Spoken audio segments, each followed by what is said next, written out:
Probablemente nadie de ustedes que nos escuchan ahora se imagina lo que es trabajar a 5.200 o 5.500 metros de altura, que es lo que hace Juan Urdangarín, un vasco, lógicamente, de Hernani, criado en Oyarzun. Bueno, Oyarzun y Hernani, al fin y al cabo, en aquellos tiempos, Juan, poca diferencia había y la comunicación era muy fluida.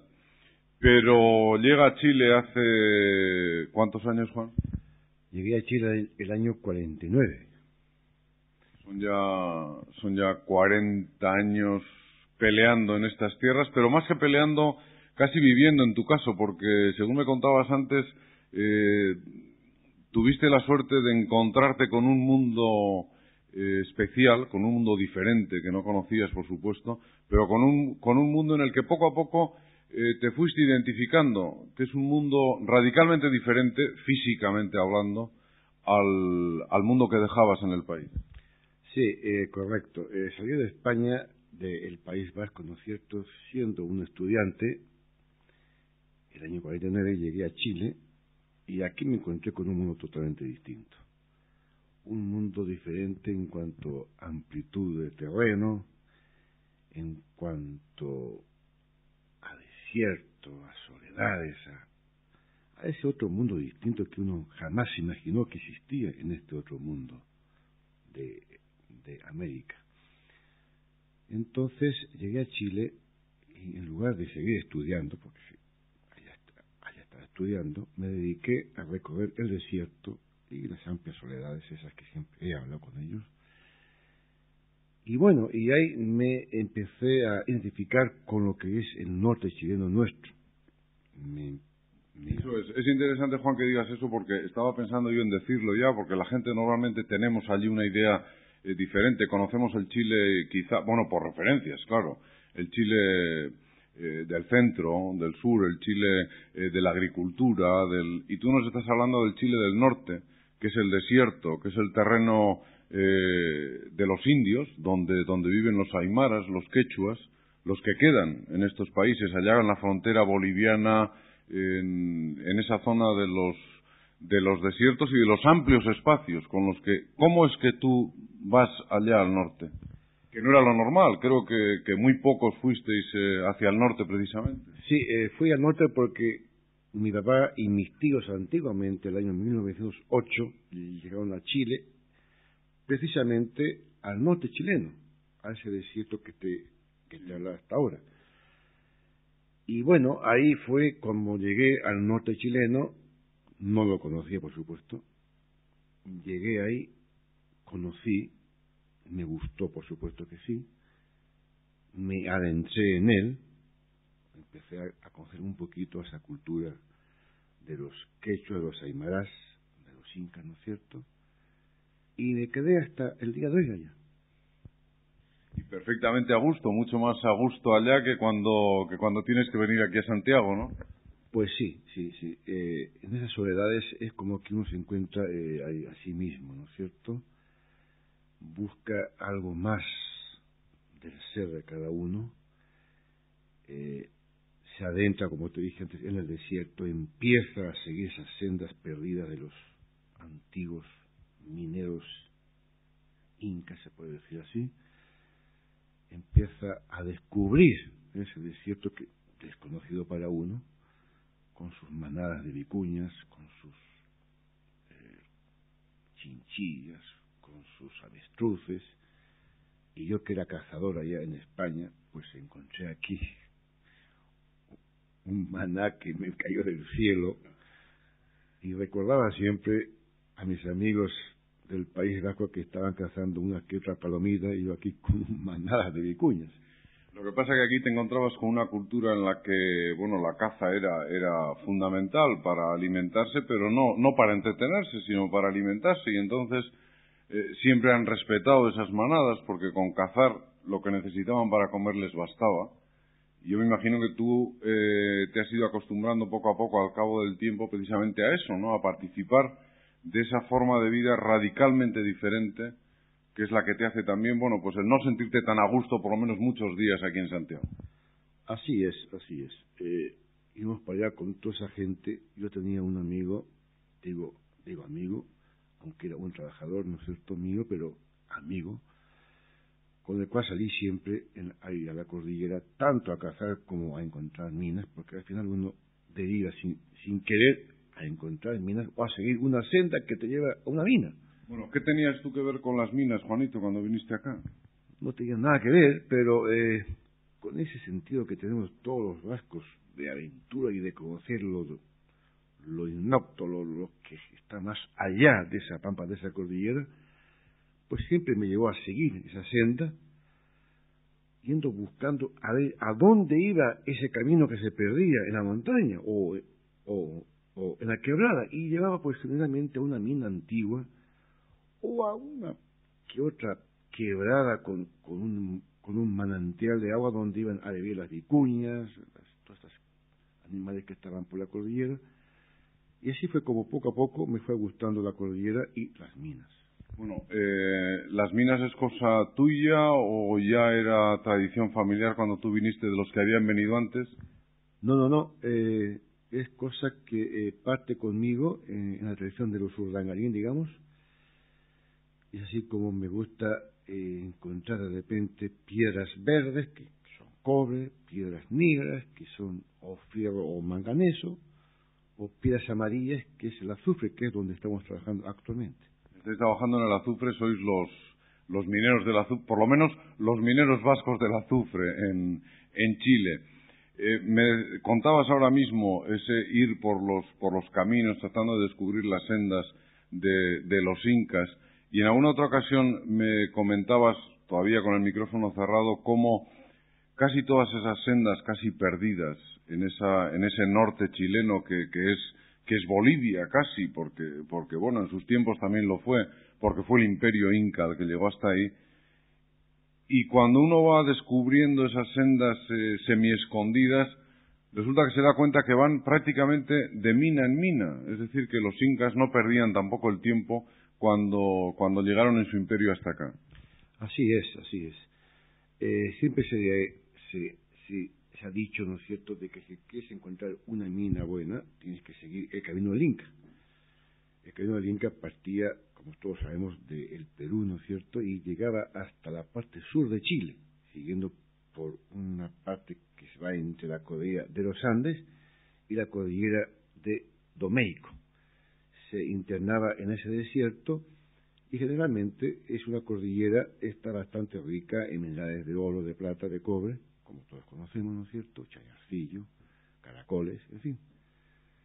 Y esta gente tenía mucho interés y trabajaba mucho el oro como un adorno, como una dádiva que daban los incas, ¿no es cierto?, a sus ñustas. Entonces, en toda esta senda se ha encontrado siempre minas de oro y de plata.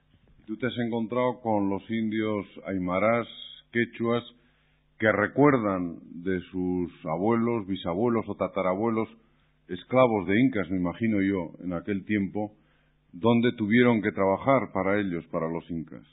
Sí, así es. Mucha gente de estos aymaras, ¿no es cierto?, que trabajan actualmente con nosotros, en nuestras minas, siempre me han conversado de sus padres, de sus abuelos, que conocían pequeños lugares donde encontraron ciertas piedras de un color verde, de un color azul, o piedras pesadas. Me han informado de esos lugares, hemos ido juntos. Cuando uno entra en su alma, digamos así, entra en su confianza, y cuando hay confianza, pues se da todo muy fácil. Se hace uno de ellos. Correcto. Entonces vas tú con ellos y de repente andas por andar porque no has encontrado nada, pero de repente encuentras cosas que valen la pena. ¿Y cuándo fue el encuentro tuyo, Juan, con el azufre? Bueno, yo desde que llegué a Chile el año 49, ya te he dicho antes, empecé a recorrer toda la cordillera, tanto frontera con Bolivia como frontera con Argentina. Y siempre hablaban de minas antiguas de los incas que trabajaban. Algunas no valían la pena, pero bueno, había que ir a recorrer Y dentro de ese recorrido mío, ¿no es cierto?, pues encontraba minas que después supe que eran cobre, manganeso, fierro, azufre. Hubo un tiempo en que el azufre no valía absolutamente nada porque el precio internacional no daba para más. Pero de repente, por cosas del comercio mundial, el azufre tuvo valor. Entonces recordé de que conocía lugares donde había encontrado minas de azufre. Es así como fui nuevamente a esas partes, ¿no es cierto? Las pedí, las solicité al gobierno y hoy en día estamos trabajando en minas de azufre. ¿A 5.500 metros? Sí. Lamentablemente son todas minas volcánicas que están a 5.500 metros de altura o más, digamos así, porque son todas de volcanes. Y la precordillera nuestra, Calama ya, que es la última ciudad, digamos, grande que se encuentra en este desierto, está a 2.300 metros de altura. Y de ahí hasta la cordillera de los Andes, ¿no es cierto?, pues tenemos más o menos como unos 100 kilómetros y va subiendo lentamente de los 2.300 metros hasta los 5.500 metros, más o menos. Bueno, Juanito Urdangarín, hoy en día, por supuesto, bueno, la tecnología ha avanzado mucho y se aplican, bueno, por supuesto, maquinaria que era, bueno, impensable solo hace 40 años. Yo me imagino que vosotros mismos habéis evolucionado a lo largo de estos 40 años muchísimo. Casi no me atrevo ni a imaginar cómo empezasteis a trabajar en esa mina en la que estáis hoy. Sí, antiguamente se trabajaba únicamente las vetas. Beta es una... Sí, bueno, vamos, me imagino, yo creo que más o menos, aunque sea solo por haber visto películas, Juanito, uno se hace la idea que la beta es, bueno, cuando se ve prácticamente allí, ¿no? Bueno, aquí está, aquí hay un trozo que puede merecer la pena y que casi se saca con la mano, ¿no? Sí, beta tiene más o menos una anchura de unos 20 centímetros, ¿no es cierto?, que penetra dentro de esa falla geológica, como cobre, como oro, como plata, qué sé yo. Y antiguamente, pues, se trabajaba esa beta, porque eran otros tiempos en la cual se trabajaba con martillo y cincel. No como hoy en día que estamos trabajando a un nivel ya mucho más sofisticado, con maquinaria, con payloades, con camiones, con compresoras, y se trabaja ya a un nivel mucho más masivo. ¿Pero vosotros habéis trabajado así, casi con martillo y cincel? Sí, correcto.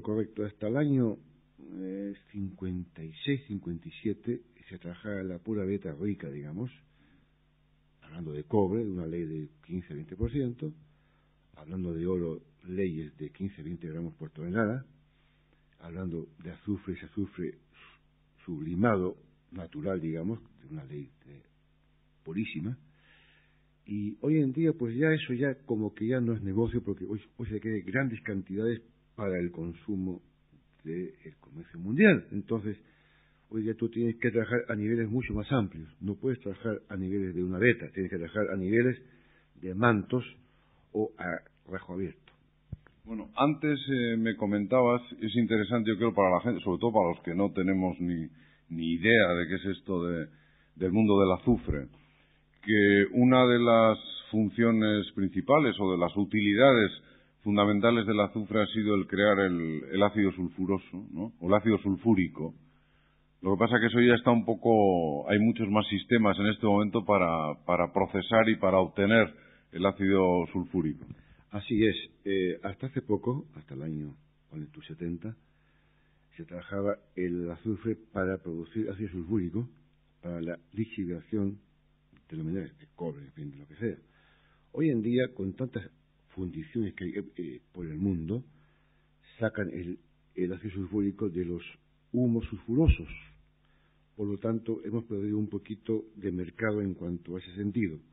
Hemos ganado en cuanto a los fertilizantes, que nuevamente ha entrado muy fuerte en el mundo los fertilizantes naturales, salitre natural, yodo, azufre, porque se sabe que es mucho mejor que los sintéticos. O sea que en ese sentido todavía volvemos a las fuentes en ese campo en el que ya se había experimentado el sintético y se está viendo que es peligroso. Correcto, porque tiene bastante bitumen y eso pues se ha demostrado que hace daño, digamos, a las tierras, ¿no es cierto? Entonces se está buscando nuevamente lo natural, lo que llega de la madre naturaleza, tal cual sale de ella. Y ahí nos encontramos otra vez con el Juanito Urdangarín, investigador o aventurero, digamos, recorriendo sendas de indios y aprendiendo de los indios también a tratar el azufre, porque eso es algo importante, aunque nos pueda parecer que a ellos, a los incas, solo les interesaba el oro, la plata, el cobre, como también a los conquistadores que se lo encontraron aquí y ellos le daban un valor especial. Resulta que para tratar el azufre ya tienen sus propios sistemas y casi se puede decir que son los que te han enseñado a ti también que hay sistemas medios naturales mucho más eficaces que los sofisticados que se utilizan por ahí. Así es, así es. Esta gente de la cordillera, quizás por conocimientos ancestrales, sabe perfectamente bien que echando ciertas cantidades de parafina o de aceites quemados en la evolución misma de esta caldera que se llama autoclave, da más cantidad de azufre refinado que sin echar eso. Entonces esto estaba contra las técnicas de los ingenieros de minas y los ingenieros metalúrgicos, que no se explicaban por qué y no querían aplicar estos sistemas. Pero yo pensé que si esta gente me decía eso, bastaba con que yo colocase un poco de sentido común a las cosas, para, entre el sentido común mío más el conocimiento de ellos, pues producir un azufre refinado en cantidades convenientes. Y eso es lo que se está haciendo en vuestra mina. Así es, yo siempre fui partidario de eso y siempre apliqué este sistema y en realidad nos ha ido estupendamente bien.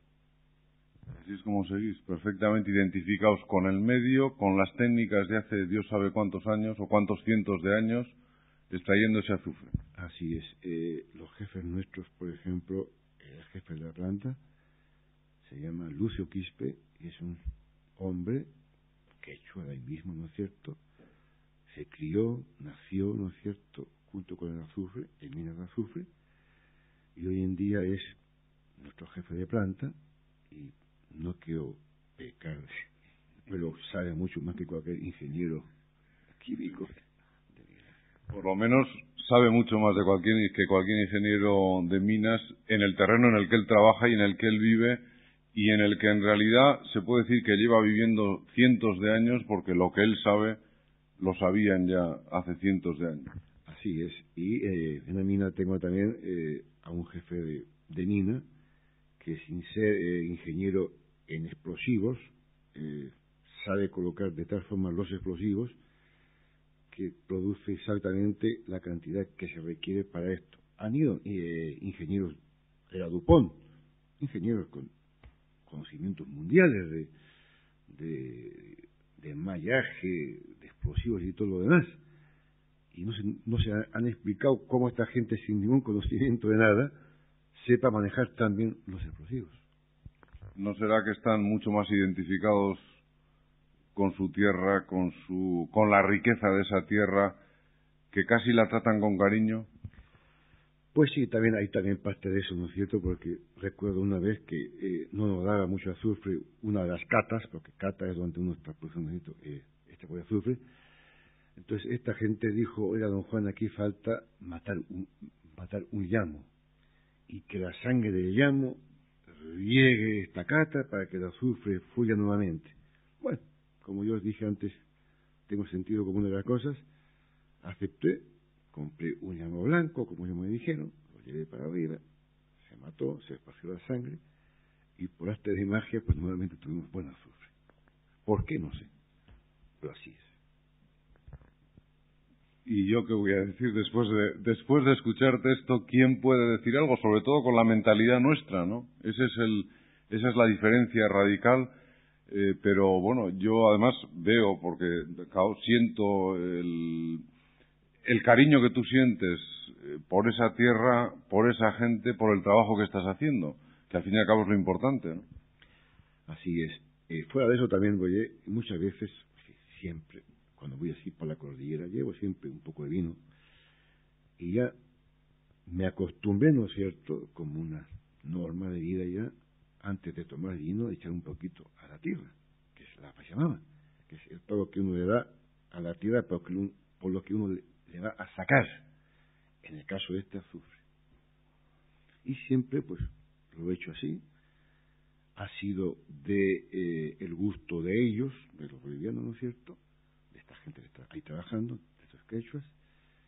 Estamos todos contentos y me he ido estupendamente bien. Así que, ¿qué más te puedo decir? ¿Has cambiado el quechua o el euskera por el quechua? El quechua, el euskera es la lengua mía, ¿no es cierto?, materna, así en el País Vasco, en Hernani. De pequeño no oí más que palabras vascas de mis padres. Como me tocó estudiar en un año un poquito conflictivo en España, ¿no es cierto?, en el País Vasco, estudiamos en español. Estudié en San Sebastián, en el Sagrado Corazón. Y bueno, aprendí el vasco, ya te digo, de parte de mis padres, ¿no es cierto? Lo he mantenido una especie de algo mental interno de uno, ¿no es cierto? Lo he cultivado algo. No soy un académico de la lengua, lo entiendo todo, hablo un poco, ¿no es cierto? Y el quechua, más que nada, pues, ha sido esta otra vida mía, va a decir, la vida de la madurez del hombre. Fui joven en el País Vasco y fui adulto aquí, en estas tierras de los quechuas. En el desierto.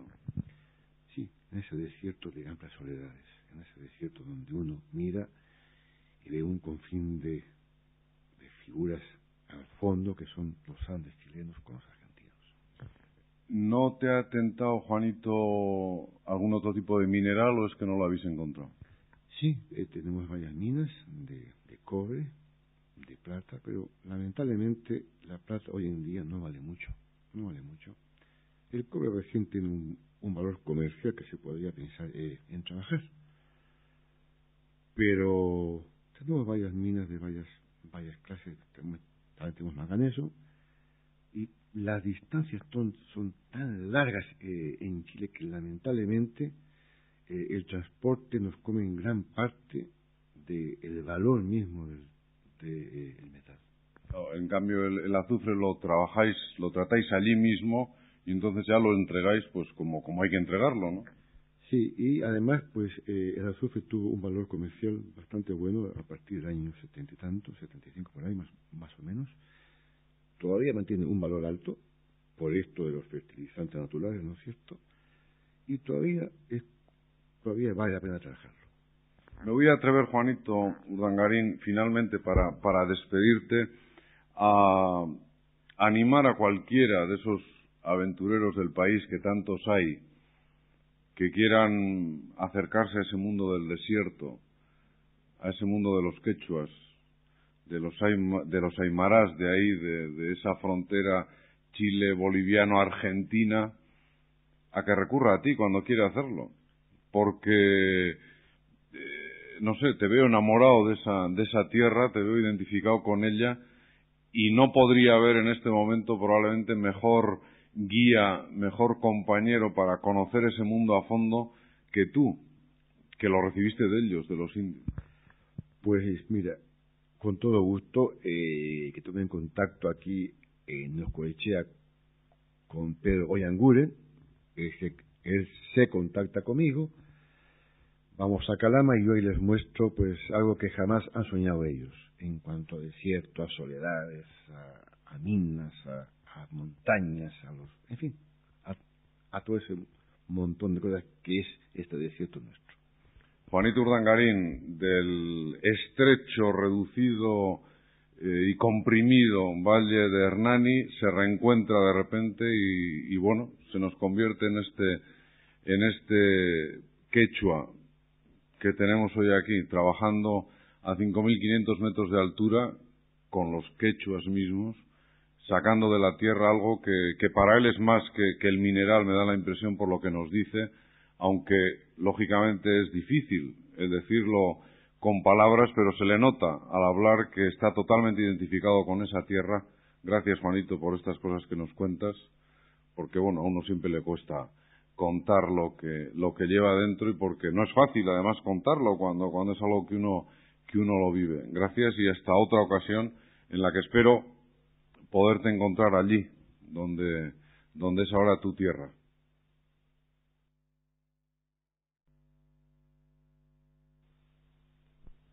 ¡Descuentos! ¡Descuentos! ¡Cuentos! ¡Cuentos!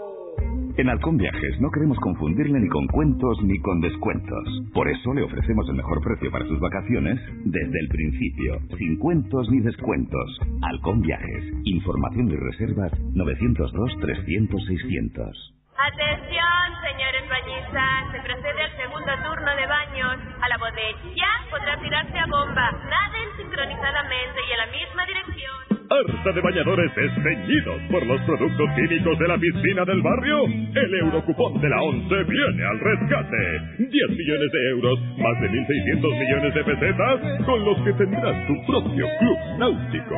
El 15 de agosto, sorteo extraordinario. El Eurocupón de la ONCE va a por ti. Antes de renovar el seguro de su coche, llame a Línea Directa Aseguradora. Podrá ahorrarse hasta un 40%. 902-123-022. Llame ya y descubrirá todas las ventajas de una gran compañía. 902-123-022. Tour de Francia. Cadena COPE. Concluyó pues la sexta etapa del Tour con llegada al sprint, por cierto, primer día creo desde que empezó la carrera que vamos a dar una clasificación general idéntica a la de la víspera en sus primeras posiciones. Así que vamos a las clasificaciones con QDQ, kilómetros y kilómetros de información con QDQ, la guía útil. Enrique Márquez, clasificación de la sexta etapa, Commercy-Estrasburgo, 211 kilómetros y medio. Se la llevó Jan Kirsipou del AG2R con un tiempo de 4 horas 50 minutos y 39 segundos. En el mismo tiempo y por este orden, segundo Nason, tercero Jan Sborada, cuarto Tom Stills, quinto Eric Zabel, sexto Stuart O'Grady, séptimo Jimmy Casper, octavo Nico Matán, noveno Christophe Capel y décimo Sivakov. En la clasificación general no hay modificaciones, la recordamos en sus primeras plazas. Líder maillot amarillo un día más, Stuart O'Grady del Crédit Agricole. Segundo su compañero James Bogg a 26 segundos. Tercero también su compañero Bobby Julich a 27 segundos. Cuarto Sigor González de Galdeano 57. Quinto Beloki a 1.07. Sexto Carlito Sastre de la 11 a 1.08. El séptimo otro compañero, otro corredor de Manolo Sainz y además maillot blanco como mejor joven, Georg Jaske a 1.12. Octavo Christophe Moreau. Noveno Iván Gutiérrez a 1.20 y décimo Marco Serrano a 1.23. Así están las cosas. Decimosegundo es Ángel Casero, recuérdenlo, el corredor del equipo Festina del que nos hablaba hace unos instantes Juan Fernández. Bueno, pues esa es la clasificación general, así están las cosas, queda mucho por delante. Santi Botero, que es decimoséptimo en la general a 2.11 del líder Stuart O'Grady, ahora mismo tiene una desventaja de 1.04 con respecto a Beloki y una desventaja de 18 segundos con respecto a Armstrong y una ventaja de 9 segundos con respecto a Ulrich. Es el panorama completamente diferente para Santi Botero y el Kelme de lo que ocurría el año pasado por estas alturas. Por eso hay que pensar que con la llegada de la montaña, cuidado que Kelme Costa Blanca tiene todavía muchas cosas que decir. ¿Qué ocurre en meta, Lañá? Bueno, pues que ha pasado ya por el podio Jan Kirsipou, el vencedor, y ahora, si no me equivoco demasiado, el maillot amarillo. Que no me equivoco, el líder, Sean O'Grady. Miguel Mari Lasa, pasaron ya muchas etapas, 6 y el prólogo. Mañana se cumple la primera semana de carrera. Van a quedar todavía otras 2 intensísimas. ¿Qué valoración rápida podemos hacer? Bueno, todo el mundo dice que el Tour empieza ahora. Yo creo que ya se ha pasado una semana corriendo muchísimo. Afortunadamente este año no podemos contar demasiadas desgracias. Se ha corrido bien, limpio, ahora muy fuerte.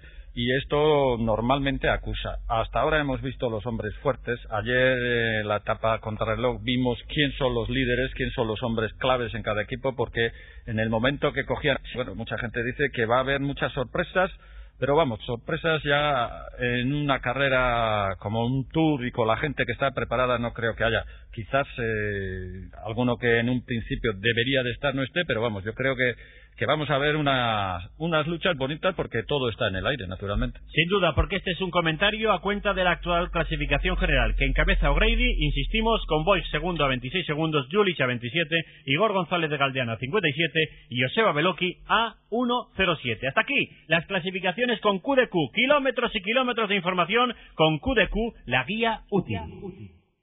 Charlamos ahora con Pedro Leguina, que es natural de Plencia y que con 10 años de edad llegó a Valparaíso con sus padres, como tantos otros, a este país, a Chile. Por cierto, Pedro, que cuando llegaste a Chile y a esa temprana edad, ya para entonces habías tenido que aprender muchas cosas, porque la vida te había ido forzando a ello. Vamos a recordar algunas de ellas enseguida. Pero me decías antes de empezar a grabar que una de las cosas que más te impresionó al llegar a Valparaíso fue el que... La primera vez que escuché como para designarme refugiado, me impresionó. Me impresionó porque realmente a los 10 años no sabía exactamente, como he podido saber ahora al buscar en el diccionario, qué son las cosas, como lo hago habitualmente, pero no sé y no creo que haya sido ni en forma despectiva, sino que a lo mejor hasta cariñosa, pero me impactó. Bueno, hoy te reconoces como tal con todo orgullo, además. Efectivamente.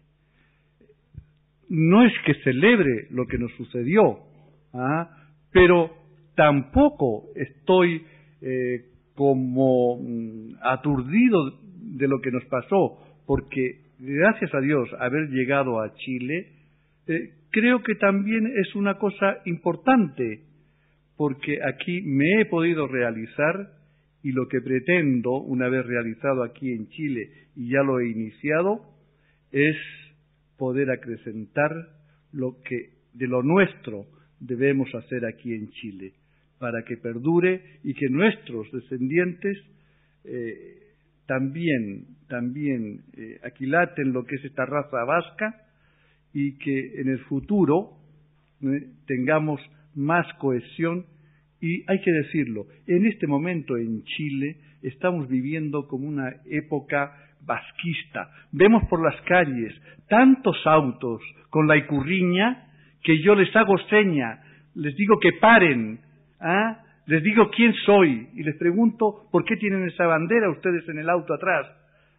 Me dicen, mi padre es vasco, mi abuelo es vasco, él estuvo por allá, se trajo esta bandera, la puso en el auto, mira, te voy a regalar un calendario que nos mandó el gobierno vasco. Les doy el calendario, me piden que les deje el número de teléfono, quieren seguir hablando conmigo, me piden otro para llevarle al padre. Cosas como esas, por supuesto. Pedro, vamos a recordar la época que te trajo a Valparaíso. Cuando estalló la guerra, tu padre era capitán de la Marina Mercante y se puso, digamos, al servicio de la causa vasca. Los vascos nos pusimos. Sí, efectivamente, él estaba en el Arriluce y supimos de él que estaba cargando en Barcelona. Después no supimos nada más de él, supimos que lo habían echado a pique el Cervera, lo había echado a pique en las costas del Ferrol y al de 2 o 3 meses llegó a la casa. Nos impresionó la forma como llegó en un buzo, con la grande, no sé, estuvo muy poquitos días y enseguida partió a comprar pertrechos, sin lugar a dudas, como que estas cosas cuestan un poco decirlas porque después de los años, como que es una novela, como que es algo que realmente sucedió, no están muy claras las cosas, pero no supimos nada de él hasta que tuvimos por intermedio de una oficina en Bilbao la información de que debíamos embarcarnos en Bilbao. ¿Hacia dónde? No sabíamos. Sin embargo, hay cosas que antes de eso sí las recuerdo. El bombardeo de Guernica. Yo estaba en Plencia cuando nos informaron que debiéramos de abandonar porque no sabía qué podía pasar. Y con la madre me llevó en auto, en taxi, no sé en qué fue. Auto no teníamos, por supuesto, y estaba enfermo de escarlatina. Cuando íbamos en el camino subiendo desde Gorliz hacia Villarandas, Berreagas, vienen los aviones y nos bajamos del auto, mi madre me tiró a la cuneta, me cubrió con su cuerpo y con unas mantas, y al poder mirar, para poder respirar así, vi cómo las balas de las ametralladoras de los aviones pegaban en el camino, 2-3 metros más adelante donde estábamos. Pasó el tiempo y tuve la suerte de ir con mi mujer y enseñarle, mostrarle la cuneta, lo que yo creí que en aquellos años, 50 y tantos años antes, había estado ahí en esa situación. Pedro, cuando os dicen que tenéis que embarcar, porque hay que salir de Vizcaya rápidamente, ¿embarcáis con tu padre? ¿Toda la familia? No, mi padre, como digo, estaba en Checoslovaquia, y vamos mi madre, mi hermana y yo, y embarcamos en el Habana.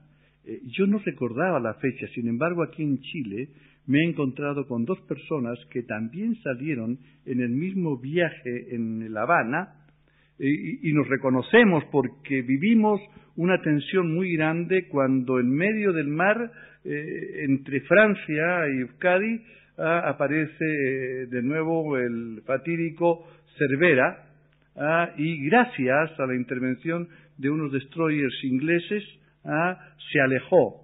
Allí estábamos en la incertidumbre si no sabíamos si íbamos a ir a Burdeos o a La Palís. Pero antes que eso, y de nuevo otra vez la memoria y los recuerdos me emocionan.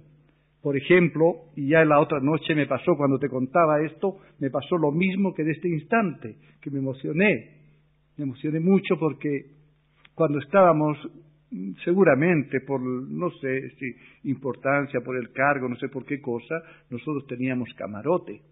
Sin embargo, en el muelle de Bilbao había mucha gente, y también en la cubierta del barco, que nos pedían a nosotros los pequeños, con las manos como orando, que los lleváramos, que querían salir de allá, que en cualquier parte, que los lleváramos en el camarote, que los lleváramos debajo de la litera, en cualquier parte. Momentos muy dramáticos. Uno de aquellos viajes de La Habana que yo me imagino algunos de ustedes que nos oyen ahora recordarán, porque en alguna ocasión ya hemos podido ir conociendo aquí, en América, a otros entonces niños que también salieron de Bilbao en aquel barco, en uno de los viajes que La Habana hizo sacando niños de Bilbao hacia Francia, hacia Inglaterra, hacia Rusia. Entonces, ¿vosotros fuisteis a Francia directamente en principio o a Inglaterra? No. Fuimos a La Palís, tal vez estuvimos allá unos 2 meses, cuando mucho, y de ahí recibimos instrucciones de ir a Londres. Ahí estuvimos 4 meses, y incluso fui a la escuela en Londres, y de ahí un recuerdo. Veníamos nosotros todavía con ese recuerdo del racionamiento, en que no había pan, no había leche, no había casi ni que comer, y algunos recordarán que habían garbanzos, y cómo los llamábamos también, ¿no? Y las lentejas, si quieres las comes, y si no, las dejas, y cosas como esa. A media mañana, ahí en Londres en la escuela, una botellita, seguramente un cuarto litro, de leche. El gusto de esa leche no le ha olvidado jamás. Y aunque quisiera tomarla ahora, y la tomé hace muy poco tiempo hasta que me descubrieron que mi colesterol era alto y que no podía tomar leche, no, y la leche descremada no es como aquella leche de Londres. Luego tuviste oportunidad más adelante, y con eso damos un salto, pero enseguida lo vamos a ligar todo con tu relato. ¿Recuerdas cuando te tocó también pasar por Finlandia, el ver las botellas de leche a la puerta de la casa esperando a que el propietario o la propietaria saliera a recogerlas? Eso para ti era también algo totalmente inusitado, viniendo de donde veníais. Sí, efectivamente. En los viajes, porque claro, de Londres nos fuimos a Glasgow, donde ya estaba el padre, ya le habían encomendado el Guernica. Ese Guernica que muchos de los que me pueden escuchar van a recordar el clásico perfil que tenía, hecho en los astilleros de Euskalduna con una chimenea muy grande.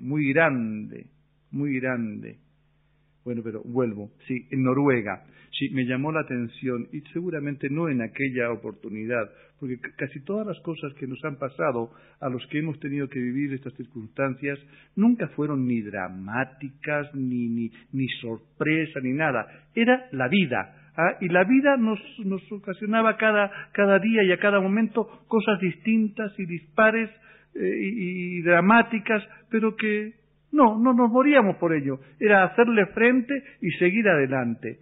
Sí, lo que tú dices con respecto a ver las botellas, sí, eso fue en Noruega, donde vi el acomodo de muchas casas, y específicamente en Tromsø, en el norte, casas muy bien adajadas, con buenas chimeneas, bien calefaccionadas, pero lo que más me sorprendió es ver en las puertas los esquís. Y yo pensaba, ¿y cómo no se los roban? ¿Qué se los van a robar? Si todos tenían, y las botellas de leche, que realmente cosas impactantes, efectivamente, como dices, sí, así es. Sobre todo ahora que a uno le van quedando los recuerdos de las cosas más concretas de aquel entonces, que quizá entonces, uno no las valoraba y no las recibía con esa sorpresa, pero sí al cabo de los años, cuando quedan como puntos tan claros en el recuerdo, es prácticamente eso lo que le ayuda a uno a hilvanar todo el recorrido de la vida, ¿no? Hablamos de Noruega, pero es que vosotros entonces estabais, tu madre, tú y tu hermano o tu hermana, navegando con tu padre en el Guernica. Sí, efectivamente, estábamos haciendo, y 42 barcos españoles más también, estábamos haciendo viajes de madera desde Rusia a Inglaterra, y prácticamente estuvimos casi un año y medio en esas cosas, y así estuvimos primero en el norte, en Couda, en Onega, en Arcángel, en Murmansk, que es el puerto naval militar de la Armada en el norte de Rusia, y después en uno de los viajes nos cambiaron al Sil, un muy bonito barco ya a motores, de los que se denominaban correos, y en eso fuimos a Leningrado. Pero sí, que no se me olvide decirlo, cada puerto que tocábamos nos recibían con banda de música. Sí. Porque estaban, lógicamente, también en esos puertos apoyando a la causa por la que vosotros andabais de un sitio para otro, la causa de la República en España. Efectivamente. Bueno, Pedro, de esos viajes, yo me imagino que el recuerdo tuyo es de haber andado de un sitio para otro sin ninguna preocupación especial, aunque probablemente sí la tendría tu madre y también tu padre como capitán del barco, supuesto que había que estar evitando controles, vigilancias y... Sí, efectivamente. Cosas que parecieran de las películas que vemos ahora aquí. Por ejemplo, en uno de los viajes tener que escondernos en los fiordos de Noruega, porque sabíamos que unidades navales alemanas nos estaban siguiendo, y para que no nos identificaran, con la madera que traíamos tratábamos de disimular que ya no era la cubierta separada clásica con la proa y después las escalerillas y después las bodegas y después las escalerillas para ir al puente, no, hacer cubierta corrida, y sobre todo una vez que teníamos que cambiar el nombre al barco, Guernica, con mucho orgullo lo llevábamos, yo que tenía en ese entonces 8 años y medio, me acuerdo que con temporal y todo, me amarraron de la cintura una jarcia, un cabo, y con un tarro de pintura, a borrar las letras del Guernica, para que a lo mejor con esa actitud no nos identificarían. ¿Cómo terminó, Pedro Leguina, ese peregrinar, esas idas y venidas, perder la guerra y tener que venir a Chile? Sí.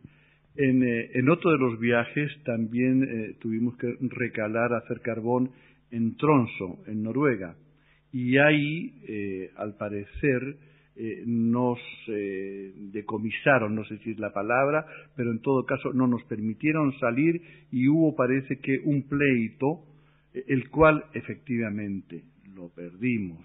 A prueba de ello es que tuvimos que salir y nos fuimos desde Tromsø a Bergen, en el sur de Noruega, y ahí íbamos los 4 solamente, y como si fuera ayer en la tarde, recuerdo viendo que en el puerto, ¿quién nos podría llevar a Inglaterra?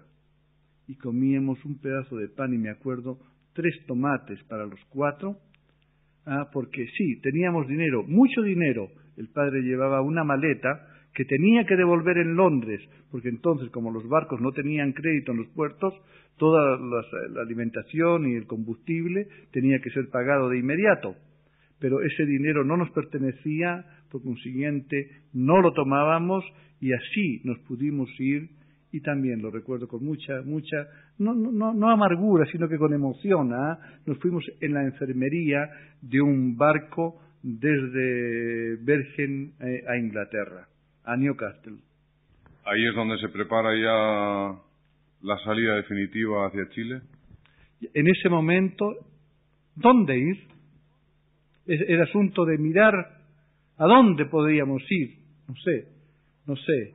Y esto hay que decirlo, solamente 3 países nos acogieron sin ninguna condición: México, Venezuela y Chile. ¿Decidisteis Chile por las buenas? No, decidimos Chile porque ya un tío abuelo había llegado aquí, creo, por el año 20, y un tío, hermano de mi madre, trabajaba con él en Melipilla, y tenían una tienda y una agencia que era clásica, que los vascos tuvieran agencia de empeño en Chile. Y nos vinimos debiéndoles el pasaje de cada uno de nosotros, porque no teníamos dinero, 5.000 pesos de la época, en el último viaje que hizo el Reina del Pacífico desde Liverpool a Valparaíso, y que arribamos el 30 de noviembre de 1938, unos días después de haber salido elegido en Chile el presidente Aguirre Cerda, Pedro Aguirre Cerda, que fue quien abrió las puertas a los exilados vascos y permitió que después llegara el Winnipeg, que trajo a tanta y tanta gente de la que hoy podemos conocer todavía aquí en este país, y a muchos otros que han ido muriendo poco a poco con el paso del tiempo, y a otros que también tuvieron la suerte o la oportunidad de volver a Euskadi y vivir hoy allá. Pedro Leguina, llegáis a Valparaíso y hay que empezar a vivir. Y bueno, para ti que tienes 10 años, pues no se plantea ningún problema, teóricamente. En la práctica... Ya te diré después qué problemas se nos presentaban, por supuesto. ¿Cómo poder tener un par de zapatos? O cómo tener lo que nunca tuve hasta que empecé a trabajar, un abrigo. Sí, se nos presentaban problemas. Fue así que ya trasladados o ubicados ya, porque le fue muy mal a mi padre. Mi padre vino muy derrotado, así como a otros, conversando con otras personas también, nos hacemos cruces, porque esta gente que pudiéramos decir, así sin ninguna vanagloria, tuvieron la oportunidad de educarse un poco más, de instruirse un poco más, de estar un poco más preparados, les fue relativamente mal en América. Sin embargo, a otros, hidalgamente hay que decirlo, que con menos estudios han forjado realmente muy buena situación. El caso nuestro realmente fue así, que de tener una fuente de soda frente a la estación del puerto en Valparaíso no daba para más. Si bien es cierto que a su llegada le ofrecieron que hiciera clases en la Escuela Naval de la Armada de Chile, pero me da la sensación de que venía muy amargado, muy derrotado porque en alguna conversación por ahí tengo la información que cuando estábamos en esto y le encargaron ir a comprar armas a Checoslovaquia, y hay que decirlo también, aunque es muy materialista y de esas cosas a mí muy poco me gusta hablar, creo que tenía una asignación de 6 pesetas oro por kilómetro que recorriera en misión del gobierno. Ya, debiendo el pasaje nos vinimos. Así que el hombre derrotado. Formamos Euskochea en Valparaíso, enseñó el euskera porque ya me hubiera gustado haber tenido en ese aspecto la preparación que él tenía, el euskera gramatical, el euskera que cuando lo propuso enseñarlo en la Universidad de Chile le dijeron que no podía ser, y hubo que ponerse de acuerdo para que también se enseñara el hebreo. Entonces ya no solamente aquellos que nos podían recriminar que estaban en la universidad enseñando el vascuence, también está el hebreo, y mañana podíamos enseñar el chino o el japonés o cualquier otro idioma. Sí, nos fue muy duro. Prueba de ello es que yo dejé de estudiar formalmente durante el día a los 14 años. Empecé a trabajar y hice mis humanidades de noche, el 4., el 5. y el 6. año de humanidades en el Liceo Eduardo de la Barra de Valparaíso, muy bueno, cuando las humanidades eran humanidades y a uno lo preparaban, o creo yo que nos preparaban, ¿no es cierto?, de todo. Física, química, gimnasia, castellano, inglés, francés, el que quería alemán, yo por supuesto que no, ni italiano tampoco, pero podría aprender casi de todo. Salía con una preparación que si medianamente lo tenía claro, sabía dónde tener que dirigir sus pasos para tener éxito, tanto en lo profesional como en lo que le gustaba hacer una vez ya siendo profesional.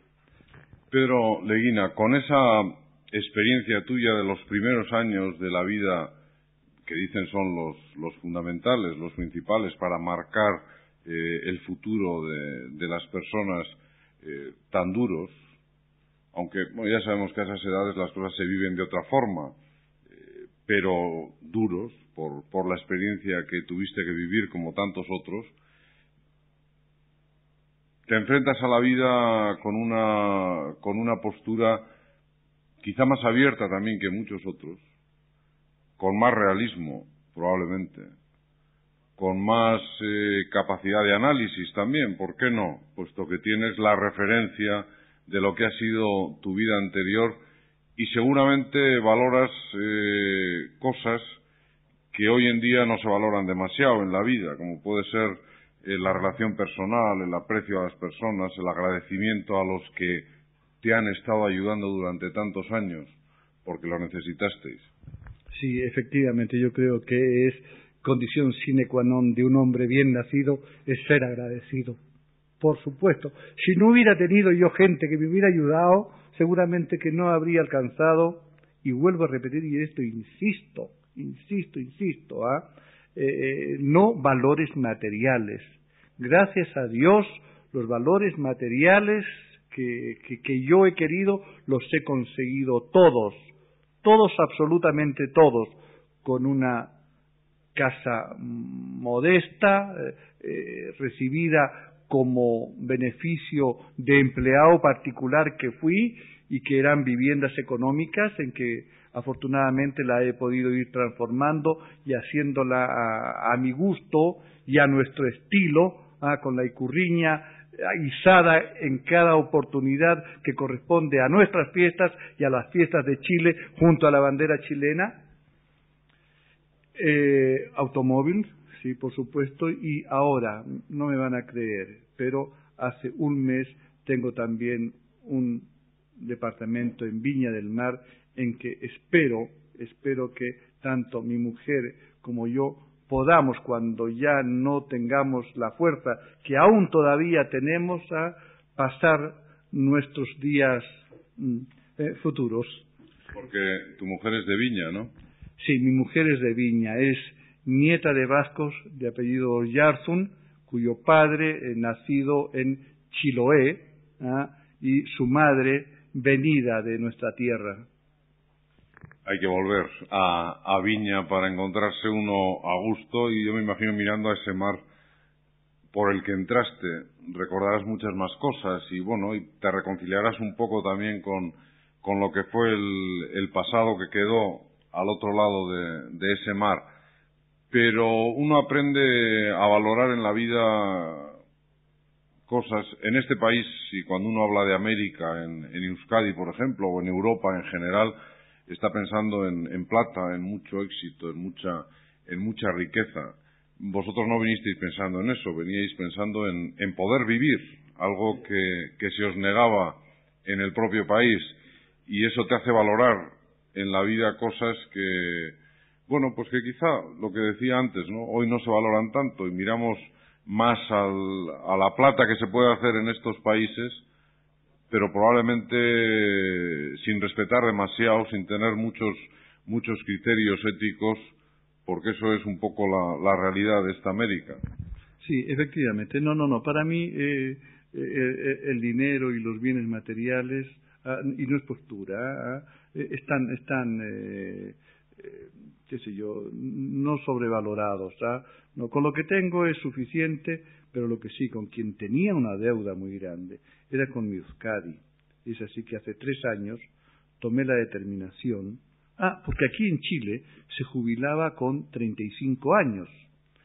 Yo ya llevaba ya 42, 43 años de trabajo, y me exigían jubilarme, pero realmente la asignación que nos dan de jubilación no alcanza para casi nada, así que a pesar de ser jubilado sigo trabajando intensamente, pero muy intensamente, pero como decía recién, con una deuda hacia mi Euskadi. Así tomé la determinación hace 3 años, cuando pude tener alternativa de jubilar, de dedicarme al centro vasco, a Euskochea, que lo tenía como una espada clavada en la espalda de no haber hecho algo más por nuestra raza, por nuestra cultura. Y es así que hace 3 años que estoy viniendo a lo menos 2 veces aquí a Euskochea. Afortunadamente salí nominado en el directorio recientemente elegido, y desde aquí estoy haciendo, creo yo, un bonito trabajo que espero ver sus frutos posiblemente el próximo año, cuando, y hay que decirlo, no tenemos en Chile alguien que toque el chistu. Pero como se dice aquí, matado de malo para la música. Tengo una guitarra, tengo un acordeón. Pero tengo mi orgullo, tengo un chistu, pero no tenía tamboril.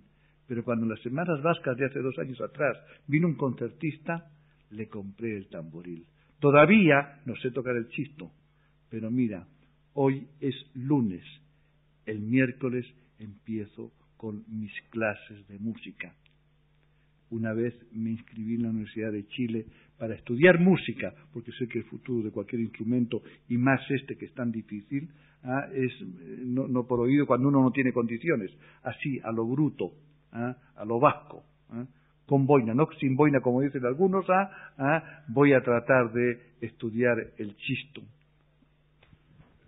Pedro Leguina, me resulta, iba a decir curioso, pero no es la palabra curioso, sino yo creo que tiene que ser como un aldabonazo en Euskadi, lo que tú decías ahora, que tenías una deuda con Euskadi. Oíros a vosotros que estáis aquí decir que tenéis deuda con Euskadi, yo creo que es dramático en el sentido de que Euskadi es, creo yo, quien tiene deuda con vosotros, y ya va siendo hora de que olvide su abandono, que os mire y que sepa que tiene aquí parte de su propia realidad.